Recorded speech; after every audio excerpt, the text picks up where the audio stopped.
قوله تحرزا عن الجهل الى اخره. شارح قاضي وی په منهیه کې هذا بالنظر الى ان الجاعل هو سبحانه تعالى بخصوصه واما بالنظر الى مطلق الجاعل. پرون دا خبره مونږ وکوله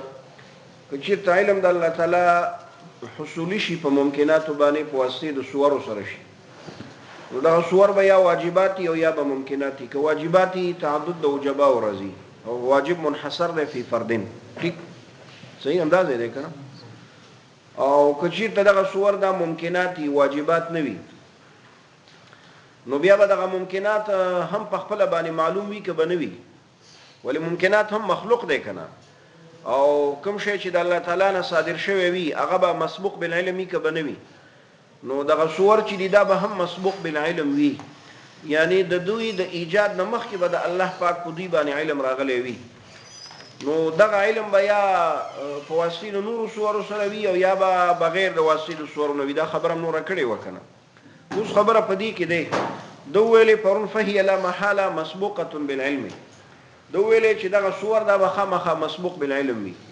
یعنی د دو د ایجاد او د خلق نه مخکې به د الله پاک په دې صورو باندې علم وو. په دې باندې پوه شوي. ولې هلکه ولې به دا مسبوق بالعلم؟ یو دلیل د ملازمي ویلې تحرزا عن الجهل المستحيل فيه تعالی. دې لپاره چې احتراز راشي د هغه جهل نه چې هغه په الله تعالی کې محال ده. نو که نه د الله تعالی په دې صورو باندې علم ونه لري نو نعوذ بالله الله پاک په دې صورو باندې جاهل پاتې شي او جهل په الله تعالی کې شي دی محال ده. نو ځکه دغه صور به خامخا مسبوق بالعلم وي. نو یو دلیل د ملازمي شارح قاضي ویلې کنه تحرزا عن الجهل المستحيل فيه تعالی. دلته په دې حاشیه منهیه کې دویم دلیل د ملازمي وایي چې دغه صور که ممکنات شي دا به ولې مسبوق بالعلم وي. مسبوق بالعلم مقصد باندې خو پوه شوي کنه. دویم دلیل وایي دویم دلیل د ملازمي وایي دویم دلیل د ملازمي دا دی که چېرته دغه صور مسبوق بالعلم نشي په دو باندې د الله تعالی علم را نشي نو بیا به لازم شي تعلق د جعل بالمجهول. بیا به لازم شي تعلق د جعل تر چا پورې؟ تعلق د جعل تر مجهوله پورې. او کنه دا صور دا مجعولات دي کنه دي مخلوقات دي کنه. ها او چې الله تعالی په دې باندې علم ونه لري او دا د الله تعالی نه صادر شوي دي نو خو تعلق د جعل تر مجهوله پورې راغی کنه. او تعلق د جعل تر مجهوله پورې باطل ولی ځکه مجهول تعلق د جعل تر معلومه پورې راځي. تعلق د جعل تر چا پورې راځي؟ تر معلومه پورې راځي. یو شی باندې چې ته علم ونه لري نو هغه به تا نه څنګه ایجاد شي؟ جعل دا مسبوق بالعلم وي. یو شی باندې چې ته علم نه لري نو ته به د هغې ایجاد څنګه وکړې؟ کولی سې؟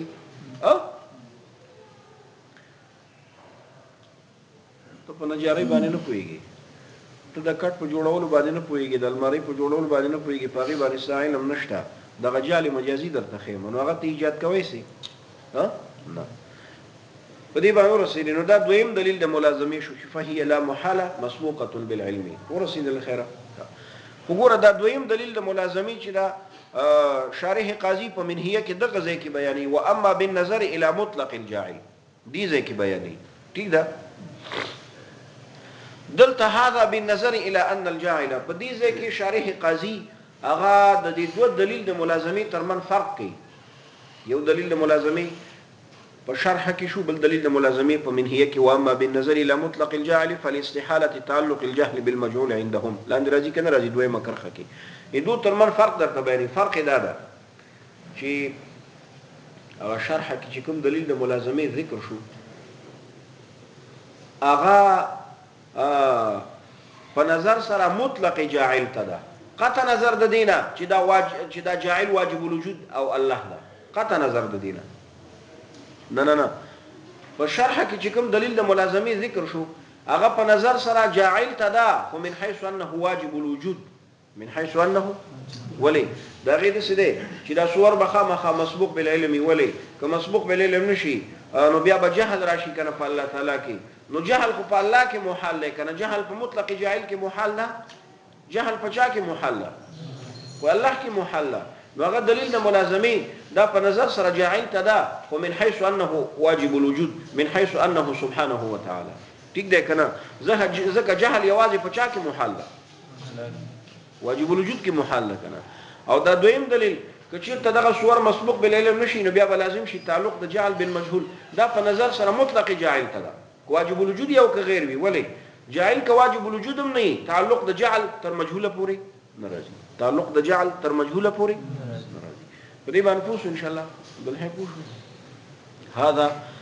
دغه دلیل د ملازمه چې تحرزا عن الجهل بالنظر دا په نظر سره الادي تر چې ان الجاعل هو سبحانه وتعالى چې جاعل هغه الله پاک دی بخصوصه. ولی ځکه جهل پچا کې محال ده.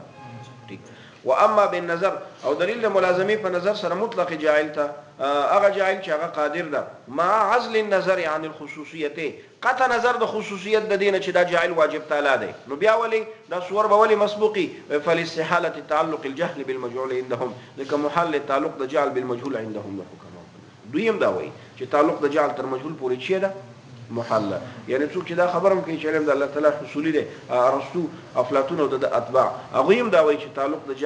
جعل تر مجهول پورې ممتنع دی. په دې باندې ورسېږي ان شاء الله. دلته د جاعل سره د قادر قید ولګو. و اما بالنظر الى مطلق الجاعل القادر د جاعل سره د چا قید ولګو د قادر قید ولګو. وانما قيدنا الجاعل بالقادر سره دغه قید فائدہ بیانوي دغه قید فائدہ بیانوي. نو دغه قید فائدہ دفع د اعتراض ده. حاصل اعتراض ده ته وای کنه چې تعلق د جعل تر مجهوله پورې که جاعل الله وی او که غیر الله وی دا محال ده. ولی تاویل کنه و اما بالنظر الى مطلق الجاعل ودی ویل کنه ته وای چې تعلق د جعل تر مجهوله پورې که جاعل الله وی او که غیر وی دا څه ده محال ده. نو دی وینم منم چې دا محال ده. ولی ځکه دا شمس دا جاعل او مفید د دې ضوء ده. دا نمر دا جاعل او مفید د چا ده افاده کوونکی د چا ده د دې ضوء ده. نو هغه د ضوء چې دا صادر ده د چا نه د شمس نه نو دا ضوء مجعول دی کنه. او حالانکه شمس درا په دې ضوء باندې علم سته شمس درا په دې ضوء باندې علم سته. نو ته څنګه وې چې تعلق د جعل تر مجهوله پورې جاعل که هر څوګي که واجب الوجود او که غیر واجب الوجود دا محال ده. په دې باندې رسېدي دا اعتراض شو. نو د په دې قادر ته کې سره دغه اعتراض دفع کو چې نه موږ چې دا خبره کو کنه چې تعلق د جعل تر مجهول پورې دا محال ده. دا کله چې کله دا جاعل د دې مجعول دا قادر وي یعنی دا معنی چې دغه جعل اختیاري وي چې دا جعل کم جعل وي صدور د دې مجعول د جاعل نه دا بالاختیاري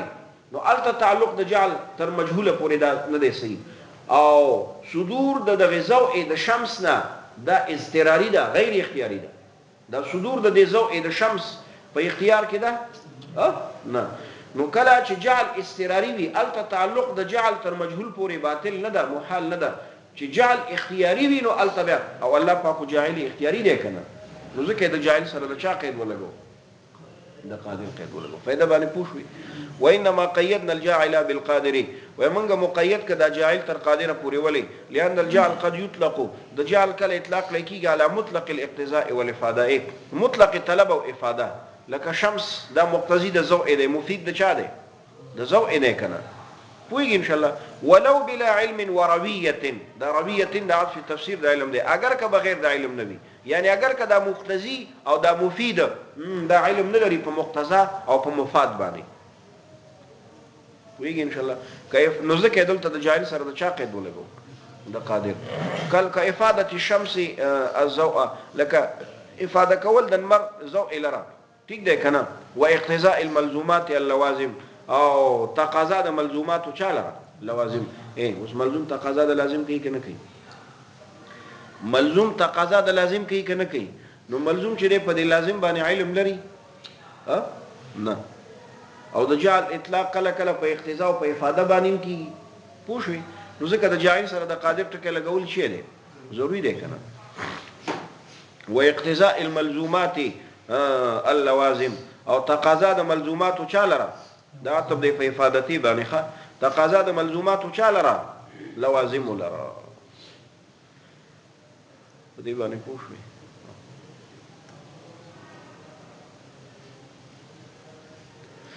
ملزومات د لوازم تقاضا کوي ولې شابسي مخکې ما تاسو ویلي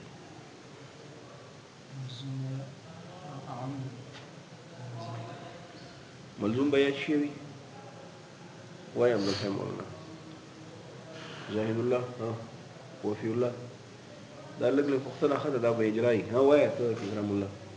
ما تاسو بار بار ویلي د ملزوم او د لازم ترمن یا مساواتي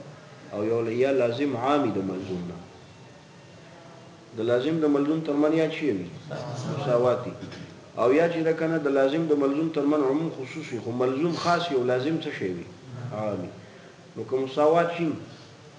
یو مساوي د بل مساوي تقاضا کوي کنه کې په چا باندې یو مساوي صادق شو خپل بل مساوي ورسره راځي کبل مساوي ورسره رانه شي بیا خو مساوات نشو ټیک او که چیرته عموم خصوصم راشي ملزوم خاص شي او لازم عام شي نو خاصم د عام تقاضا کوي کنه کې په ضمن د خاص کې د عام وی کنه وي ته چې انسان است په ضمن کې حیوان شته کنه شته د ویلې مې دي کنه پوه شئ ورسېږي نو فلا يستلزم خا نو چې کله د جعل اطلاق کیږي په مطلق اقتضا او په افاده باندې هم لکه په شمس کې کنه لکه په چا کې په شمس کې نو تصریح کیږي نو فلا متوجی شي نو فلا يستلزم سبق العلم نو مستلزم نه د سبقیت د علم او والجعل بالمجهول او نه د مستلزم جعل بالمجهول چاله نه د مستلزم غیر مستحيل چاله غیر محال في مطلق الفاعل والمقتضي فمطلق فاعل او پچاکي فمقتضي کې فمطلق فاعل او فمقتضي کې دغه سبق د علم او جعل بالمجهول دا غیر مستحيل لرشيره نه دی مستلزم پوښ ور باندې فتفکر ورسید ان شاء الله سر په خلاص شو ها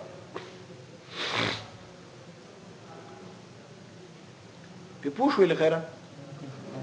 ولا سميولي ها وخدايا وانما اخترنا الوجه خما تقولي وانما اخترنا الوجه سره غرض د شارح قاضي چې ده هغه د فدیو اعتراض ده حاصل اعتراض ده چې د ملازمي دوه دلیل شو کنه دا صور بخامخه مسبوق بالعلمي یو دلیل شرح کې شو تحرزا عن الجهل المستحيل بل دلیل په حاشیه من هي کې شو لاستحاله تعلق الجعل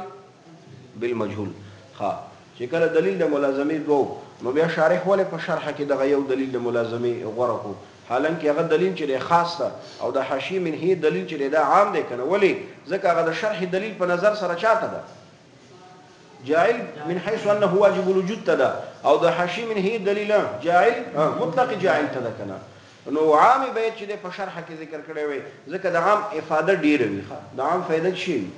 ډیره وي نو د ولی په دلیل د ملازمه کې غو دلیل خاص ذکر کو په شرح کې او دلیل عام په شرح کې ذکر اشکال باندې پويږي نو ته جواب وکې شارح قاضي جواب کوي ما ته وګوره حاصل جواب دا دی چې دا دویم دلیل کوم چې په حاشیه من هي کې ذکر شوی ده هغه دلیل دې ته محتاج دی چې موږ دا ثابت کو چې جعل د دې ممکناتو د دې صورو د الله تعالی نه دا اختیاري دی هغه دلیل د چا د حاشیه من هي هغه دلیل عام هغه دې ته محتاج ده چې موږ دا ثابت کو چې جعل او خلق د دې صورو د ممکناتو د الله تعالی نه شي نه اختیاري دی کنه او چې کله دا بس یو واره ثابت شي چې د جعل د صورو دا اختیاري ده نو بیا تعلق د جعل تر مجهول پورې دا شي دی دا بیا نه صحیح کیږي بیا مسبوقیت بالعلم شي دی ټیک دی کنه او دلته امکان دی ولري چې منع وکي څوک منع وکي وای چې نه منم چې دغه صدور د صورو د ممکناتو د الله تعالی نه دا اختیاري ده بلکې دا صدور د صورو د ممکناتو د الله تعالی نه استراري ده نو چې استراري شو نو په صدور استراري په جعل استراري کې تعلق د جعل تر مجهول پورې دا محال نه دی په دې باندې پويږي پوښ ان شاء الله او اول دلیل چې دغه اثبات د دې خبرې ته چې دغه صدور د دې صورو د ممکناتو د الله تعالی نه اختیاري دی د دې ثابت تول ته محتاج نه دی نو محتاج اصلي کې غیر محتاج غیر محتاج نو ځکه هغه غیر محتاج دلیل ملازمي شي په شرح کې ذکر وانما اخترنا الوجه المخصوص ويمنګ غوړه کړه هغه وجه دلیل ملازمي چې خاص دی بل باری تعالی تر الله پوری ولی لالا يتوهم دې لپاره چې وهم نکلی شي اگر کدا وهم بعید دی خو څوک به وای چې نه منم چې تعلق د جعل بالمجهول شي دا نه دی سي ولی تعلق د جعل بالمجهول په جعل اختیاري کې نه دی سي او امکان دی ولري چې دا صدور د ممکناتو شي شابه لئلا يتوهم دې لپاره چې توهم ونه کړی شي چې ان استناد تلک الصور الیه تعالی استناد څه معنی دغه نسبت د وجود د دې صور الله تعالی ته استناد څه معنی نسبت د وجود د دې صور الله تعالی ته مثل استناد اللوازم الى الملزومات دا څه دی لکه استناد د لوازم او چاته ملزومات ته او استناد د لوازم او ملزومات ته اختیاري دی که استقراري دی استقراري دی کنه ټیک ده نو چې کله مثلا د شو کنه چې د استناد د صور او الله تعالی ته دا شي لکه استناد د لوازم او ملزومات ته یعنی اختیاري نه بلکې استقراري نو فلا يستلم نو بیان د مستلم سبق د علم او د جعل بالمجهول چاله نه مستلم غیر مستحيل چاله غیر محال لره في مطلق الفاعل والمقتضي ومطلق فاعل او پچاکي په مقتضي کې په ایمان په پوښوي فتفکر دقتي مقام ته اشاره ها راشه بیرته شرح ته فمنات تعلقها الاجمالي ما تو ګور منګه داسې خبره کړې و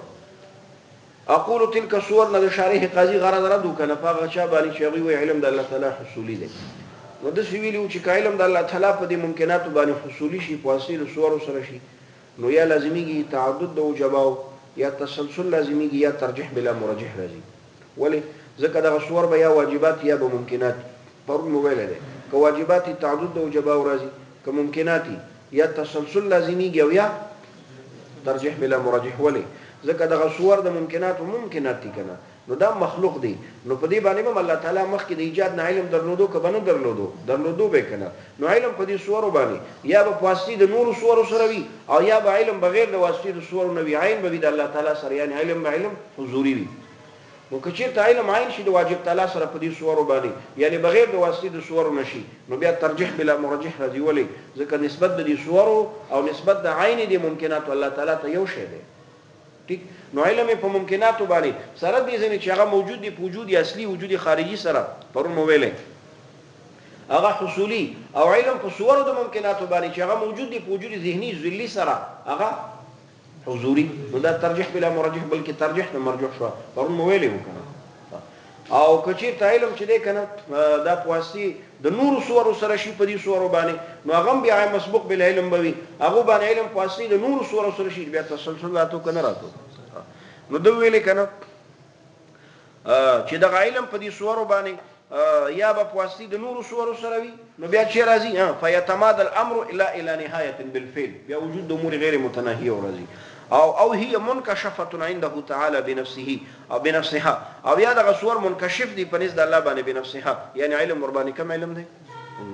ټیک دی کنه نو دا فمناتو دا په منکشفه عنده تعالى باندې واستفریدا نو د سی ګور ورته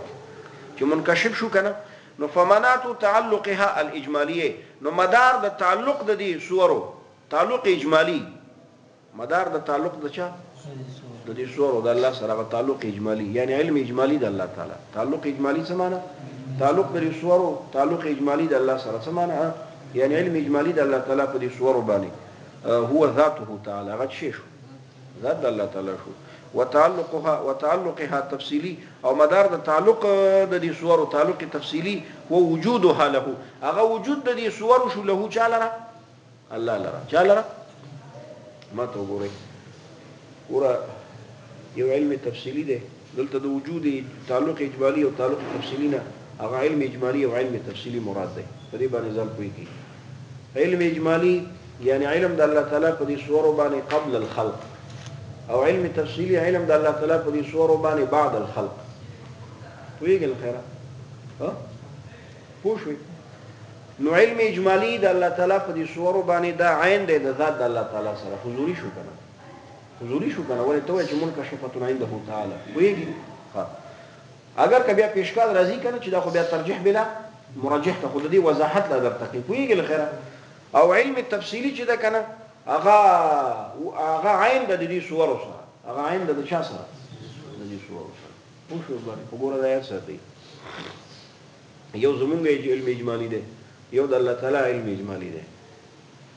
زمونږ علم اجمالی او د الله تعالی علم اجمالی کې فرق دی زمونږ علم اجمالی چې دا تقریبا مساوي دی د جهل سره دا مساوي دی د چا سره د جهل سره ولی مثلا نه زمونږ علم اجمالی په افراد د انسان باندې واسطه د مفهوم د انسان سره راځي په چا سره مفهوم د انسان چې حیوان ناطق ده بس د حیوان ناطق چې په چا باندې صادقېدو هغه انسان ده نو علم په ټول افرادو د انسان باندې زمونږ راځي په چا سره راځي په واسطه د مفهوم د چا سره د انسان سره دا علم اجمالی دی او دا علم اجمالی زمونږ د ممکناتو دا مساوي دی د جهل سره ولې ځکه بیا هم ما ته مکمله احاطه علمی په افرادو د انسان باندې راځي چې افراد د انسان څومره دي نه نو ځکه زمونږ علم اجمالی چې دا مساوي دی تقریبا د چا سره د جهل سره بل علم اجمالی د الله تعالی ده علم اجمالی د الله تعالی کې داسې علم نه دی لکه زما واست علم په افرادو د انسان باندې په واسطه د مفهوم د انسان سره علم اجمالی د الله تعالی کې علم د الله تعالی په هر ذره ذره د ممکن باندې ده په هر ذره ذره د چا باندې ده د ممکن باندې ده نو چې کله علم د الله تعالی اجمالی علم هم په ممکناتو باندې دا علم په هر ذره ذره د ممکن باندې شو نو بیا اجمالی ولی ورته وي بیا اجمالی ولی ورته وي دې ته متوجي شي ښه اجمالی ورته ځکه ورته وي لکه څنګه چې په علم اجمالی زمون کې په اشیاء باندې په افرادو د انسان باندې مبدا د انکشاف څه شی دی امر واحده ده چې هغه مفهوم د چا ده د انسان ده ویګل خیره دا شان علم اجمالی د الله تعالی په ممکناتو باندې مبدا د انکشاف امر واحده ده چې هغه ذات د الله تعالی ده ځکه علم اجمالی دی وی چې عین ذات دی نو ځکه علم اجمالی ورته وي نور دا علم اجمالی د الله نه دی لکه زما واست علم اجمالی په ایمان چې په پوښوي دا علم اجمالی د الله تعالی ته چې اجمالی وی ولې ورته وي لکه څنګه چې علم اجمالی زما واست مبدا یې څه شی وي امر واحده وي لکه علم اجمالی زما واست په افرادو د انسان باندې په واسطه د مفهوم د انسان سره دا شان علم اجمالی د الله تعالی په ممکناتو باندې اگر کدل ته علم په ذره ذره د ممکناتو باندې وي زما واست علم په هر فرد افرادو د انسان باندې نه راځي په واسطه د مفهوم د انسان سره خو بیا اجمالی ځکه ورته وي چې مبدا د انکشاف التم امر واحد مفهوم د انسان دلتم امر واحد ذات د الله تعالی ځکه دی وی چې علم اجمالی عین دی چا سره پوهیږي نه خیره په ایمان وای ها او تعلق تفصیلی هغه وجود د صور د له دی الله لرنه فهي متعلقه به ایرو دغه صور متعلق دي تر الله تعالی پورې تعلق الاشیاء په شان تر تعلق د هغه اشیاء هي ذوات تلك الصور چې هغه عین ذی صور دي چې هغه شی دي وملا سيپويږي من غیر فرق بغیر د فرق نه څه مطلب هغه خبره ده چې تو علم په صور د ممکناتو باندې د عین د الله سره یعنی د علم حضوري دی نو دا څه فرق خو صورم مجعولات د الله تعالی دی او د غزي صور د ذوات صور نه غزي صور او ممکنات مراد دي دا مجعولات د الله تعالی دي نو په یو باندې توې چې علم بواسطه صور دی په ممکناتو باندې او په عین صور باندې توې چې علم بغیر د واسطه د چانه دی د صور ده نو دا ترجیح بلا مرجح بلکې ترجیح د چا د مرجح په ایمان یو چې پوهیږي ها لاندې راکوشي من هیته قوله بنفسها پیدا موکله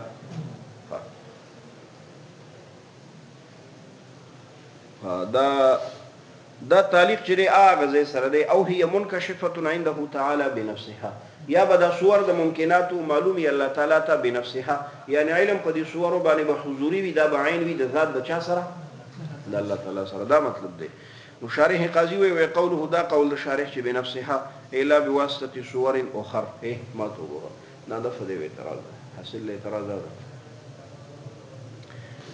تو وی کنه چې دغه یا بدغه صور چې دا منکشفي بنفسها یعنی بغیر د واسطه د صورونه دا خو موږ تشریح کوو کنه بغیر د واسطه د چانه د صورونو او په دې بنفسها ټکی باندې بظاهر اشکال پیدا کیږي تو علم په دې صور د ممکنات باندې دا بنفسها ده یعنی دا معنی چې علم عین دی د دې صور سره نو مخکې خو موږ ویلې چې کله دا صور عین علم شو کنه نو دا صور به مسبوق بالعلم کنه ای مولا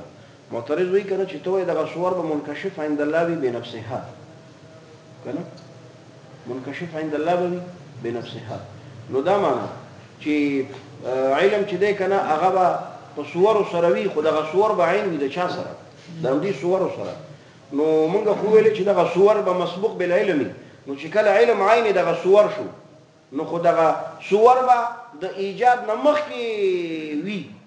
ولی علم عین صور عین علم دی کنه په اشکال باندې پوهیږي نو دا معنا چې دغه صور به د خلق او د ایجاد نه مخکې وي نو تقدم د شی په خپل نفس باندې راغی کنه نه په ایمان پوهیږي نو دای جواب کې چې نه مولا صاحب بنفسها دا مطلب نه چې علم چې په دې صور باندې دا به په واسطه د صور سره وي خو دغه صور به عین د دې صور سره مشکل دلته پیدا کیږي بلکې بنفسها دا معنا بغیر د واسطه د صور یعنی علم به حضوري علم بچي بنفسها الا بواسطه صور اخر يعني بغير دواسيد صورنا نور صورنا لا انها لا انها مبدا لانكشافها ايه دا سينه چې مطلب دا ده دغه صور چې دا به مبدا وی لپاره د انکشاف خپل یعنی علم په دې صور باندې په واسطه د صور سره به او دغه صور به خپل مبدا د انکشاف خپلی یعنی عین به د دې صور سره نو بیا تقدم د شی په خپل نفس باندې راځي په ایمانی وای په پوښتنه خیره بس ده کنه